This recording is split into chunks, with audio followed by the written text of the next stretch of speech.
kesehatan lingkungan adalah kegiatan atau serangkaian kegiatan untuk mewujudkan kualitas lingkungan yang sehat, baik secara fisik, kimia, biologi maupun sosial, guna untuk mencegah penyakit atau gangguan kesehatan dari faktor risiko lingkungan.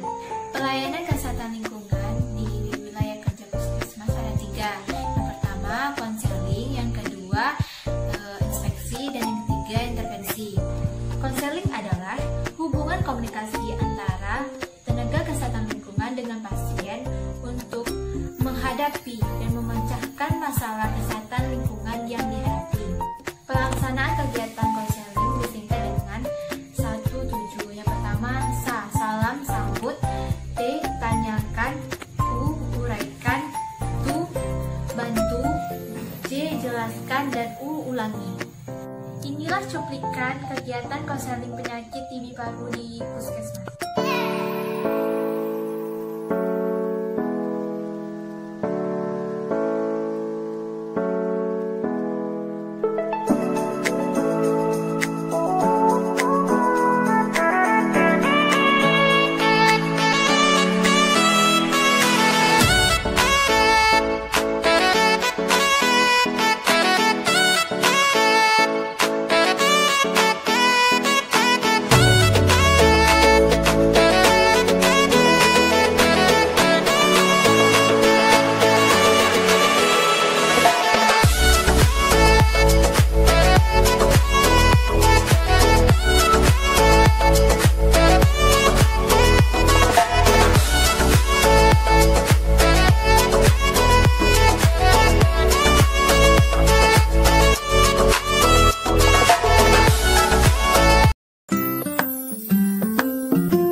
Boleh lihat keterangan dari dokternya, Pak? Bapak mengalami gejala TB paru ya? Udah berapa lama Bapak menderita batuknya? Bulan ya, Pak? Di keluarga Bapak ada yang sakit batuk-batuk ini juga, Pak? Ada ya, Pak? Apakah di rumah Bapak ada balita, Pak? Ada. Kalau ada balita, Pak, sebaiknya Bapak kalau batuk menjaga jarak sama anak Bapak, Pak. Dan juga kalau penyakit TB paru ini kan mudah menular sama anak kecil tuh paling rentan, Pak. Jadi menurut saya Bapak menjaga jarak sama anak Bapak ya, Pak. Ya. Kemudian di rumah Bapak ada cahaya yang masuk? Ada. Ada. Terus ventilasinya berfungsi nggak? Ada lubang hawa udara itu masuk nggak? Masuk. Di lantai rumah Bapak tuh semen, apakah keramik atau gimana, Pak? Semen. Semen ya, Pak. Sebaiknya kalau semen sering dibersihkan ya, Pak. Soalnya kalau Bapak kan penyakit TB paru nih, sebaiknya dibersihkan, Pak, biar nggak masuk debunya ke Bapak, nggak makin parah sama Bapaknya. Dan juga, Pak, kalau Bapak batuk sebaiknya Bapak tutup mulut, dan kalau lebih baiknya Bapak pakai masker. Itu ya, Pak. Bapak kalau di rumah tidurnya sama siapa, Pak? Atau sama keluarga atau gimana, Bapak? Sama keluarga. Sama keluarga. Saran saya, Pak, kalau TB paru ini kan mudah menular ya, Pak. Sebaiknya Bapak tuh tidurnya nggak usah sama keluarga, Pak, jaga jarak aja, Pak.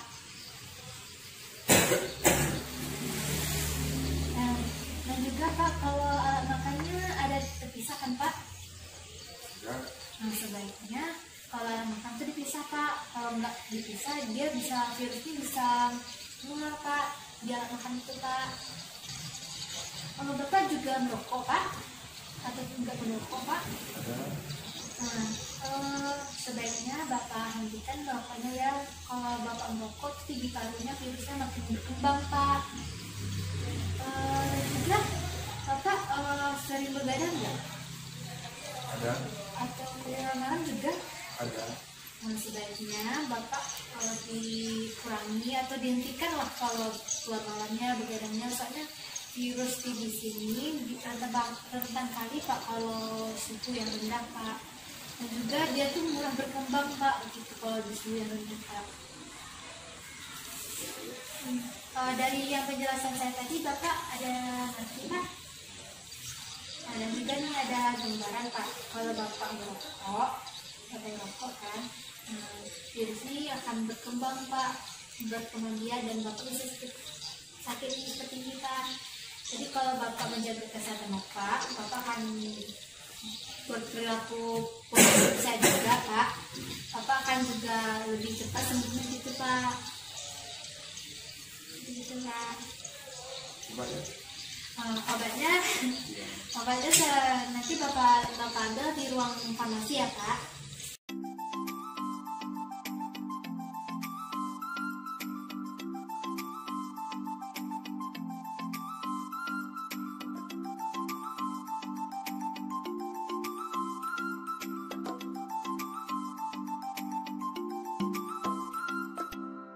Berdasarkan hasil konseling yang telah dilakukan, dapat disimpulkan bahwa penyebab penyakit TB paru ini adalah perilaku yang tidak higienis. Adapun masalah lain yang dihadapi pasien yaitu tingkat hunian rumah padat, yang dimana rumah pasien tidak mencukupi kapasitas orang yang ada di dalamnya. Adapun saran yang diberikan kepada pasien, yang pertama, jaga kebersihan diri. Yang kedua, jaga kebersihan lingkungan. Yang ketiga, berlaku hidup sehat seperti tidak merokok, istirahat yang cukup, dan alat makan dipisah dengan keluarga yang lain. Kemudian, tenaga kesehatan lingkungan memberikan saran dan tindak lanjut kepada pasien untuk melakukan rencana kunjungan atau home care ke rumah pasien atau inspeksi kesehatan lingkungan.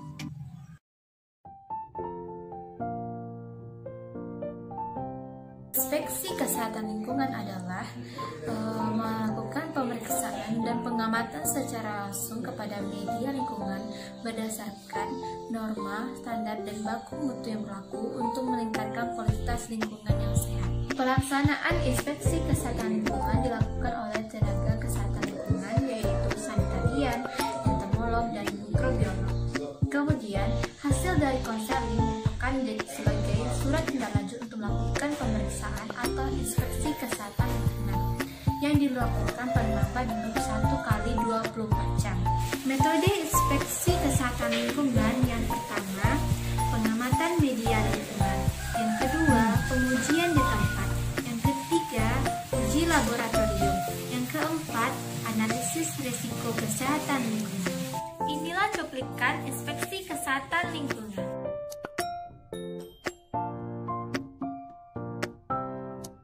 Adegan kedua, inspeksi. Waalaikumsalam. Ada apa nih? Kami dari yang udah apa jadi kemarin kamu melakukan pemeriksaan di rumah Bapak Pak. Ya, boleh. Boleh kami melakukan Pak? Boleh. Kira-kira? Iya, boleh.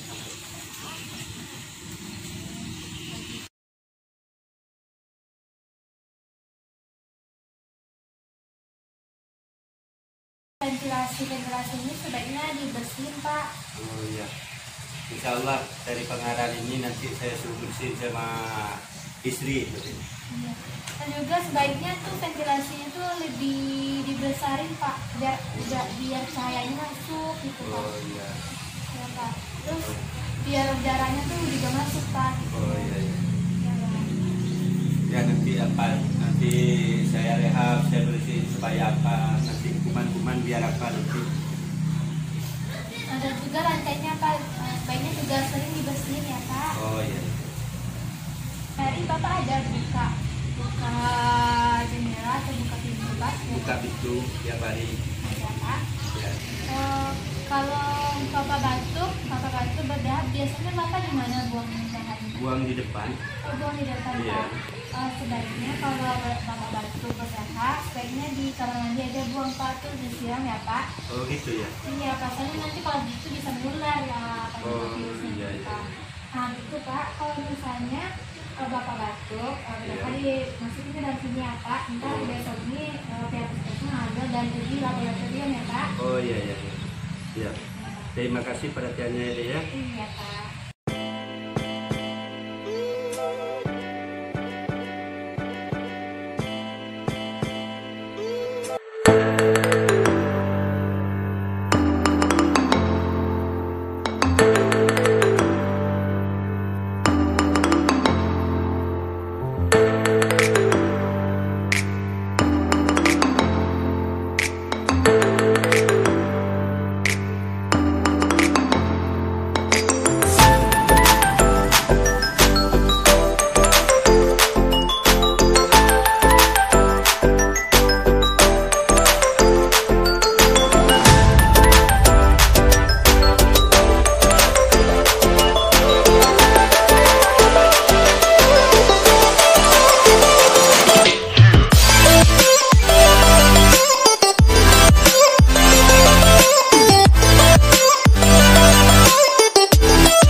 Oh iya nggak apa-apa, saya terima kasih atas perhatiannya dari pemerintah.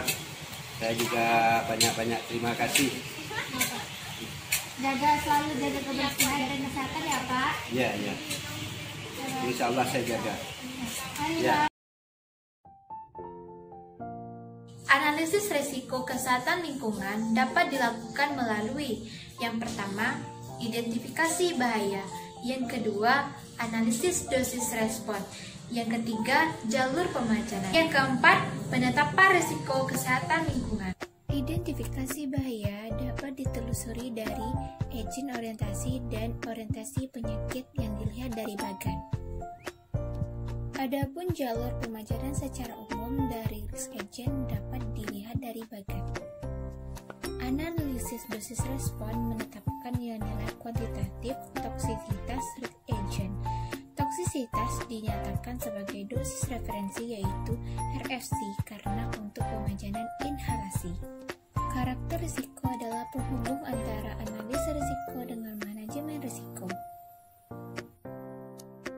Berdasarkan hasil observasi yang telah dilakukan, dapat disimpulkan bahwa penyebab penyakit TB paru karena lingkungan yang tidak higienis dan perilaku yang tidak higienis. Tenaga kesehatan lingkungan memberikan saran kepada pasien yang pertama, perbaikan ventilasi, yang kedua, perilaku hidup bersih dan sehat, yang ketiga, menutup mulut ketika batuk dan bersin, yang keempat, tidak membuang dahak di seberang tempat.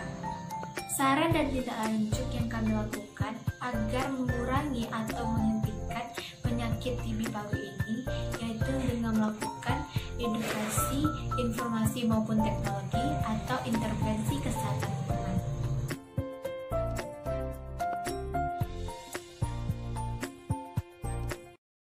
Intervensi kesehatan lingkungan adalah tindakan penyihatan, pengamanan, dan pengendalian untuk mewujudkan kualitas lingkungan yang sehat, baik secara fisik, kimia, biologi, maupun sosial.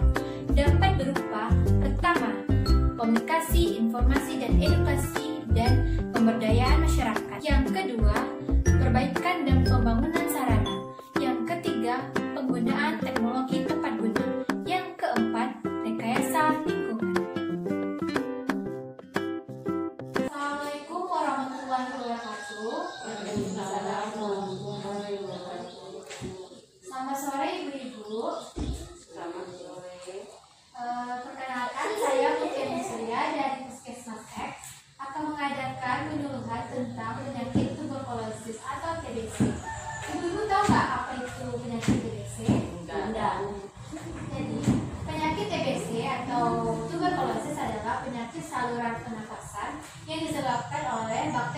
bakteri Mycobacterium tuberculosis. Ini bisa masuk ke dalam tubuh ibu melalui udara. Udara ini akan masuk ke ibu dan masuk ke saluran pernapasan dan tumbuh di darah dan akan menyebar ke seluruh organ tubuh ibu. Setelah penyakit TBC ini, yang pertama batuk-batuk berdahak disertai berdarah lebih dari 2 minggu, kemudian berkeringat di malam hari, dan kemudian demamnya lebih dari 38 derajat Celcius dan penurunan nafsu makan. Penyakit TBC ini dapat disembuhkan dengan meminum obat anti TBC yang diminum selama 6 bulan. Tetapi kan Bu, lebih baik kita mencegah daripada mengobati ya Bu. Cara mencegah penularan penyakit TBC ini, yang pertama, jika ibu batuk, sebaiknya ibu menutup mulut dengan tisu atau menggunakan masker. Karena seperti yang ibu itu yang kalau dia batuk kan pakai masker ya Bu. Soalnya kalau TBC ini bisa terbang atau terbawa oleh udara Bu, jadi bisa menularkan ke orang lain. Kemudian kita harus selalu menjaga kebersihan diri dan kebersihan lingkungan, seperti ventilasi harus selalu dibersihkan. Jadi ibu-ibu buka jendela dan pintunya agar cahaya mataharinya masuk ya Bu. Soalnya bakteri TBC ini akan tidak mudah berkembang jika cahaya matahari ada masuk ke dalam rumah Bu. Soalnya bakteri TBC ini suka pada suhu yang rendah atau yang lembab. Jika ibu-ibu mengalami gejala seperti yang saya sebutkan tadi, sebaiknya ibu memeriksakan diri ke pelayanan kesehatan ya Bu. Dari yang saya jabarkan tadi, apa ibu mengerti Bu? Terima kasih ya Bu telah hadir dan mendengarkan penyuluhan saya tentang penyakit TBC ya Bu.